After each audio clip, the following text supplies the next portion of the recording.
Hi மக்களே, எல்லோரும் எப்படி இருக்கிறீங்க? இன்றைக்கி மார்கழி 1. நேற்று நைட்டு வரைக்குமே கொஞ்சம் சந்தேகத்தில் தான் இருந்தேன். காலையில் கரெக்டாக எழுந்திரிச்சு விளக்கெல்லாம் பொருத்திடுவோமா, கோலம் போட்டுருவோமான்னு. இந்த ஊர் சைடு ஜாஸ்தி கோலமெல்லாம் போட மாட்டாங்க அந்தளவுக்கு பெருசாக. இதே இது நம்ம ஊராக இருந்தால் காலையில் எழுந்திரிச்சு 4 மணிக்கெல்லாம் வாசல் கூட்டி கோலம் போட்டு விநாயகர் கோயிலில் போய் தண்ணி ஊற்றிட்டு வந்து ஊரே கலகலன்னு ஆயிரும் 5 மணி 5:30ங்கிறப்பையெல்லாம்.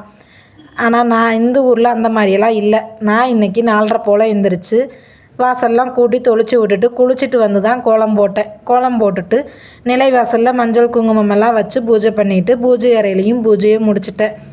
பூஜையை முடிச்சுட்டு தான் போய் நிலாவை பார்த்தா நிலாவே மறையலை. அந்தளவுக்கு இருட்டும் குளிரும் சரியாக இருந்துச்சு. இன்றைக்கி பையனுக்கு எக்ஸாம், தமிழ் ஓரல் தான். அதனால் கொஞ்சம் நேரம் பக்கத்தில் உட்காந்து சொல்லி கொடுத்துட்டேன். தமிழ் தானே ஈஸியாக பண்ணிடுவான்.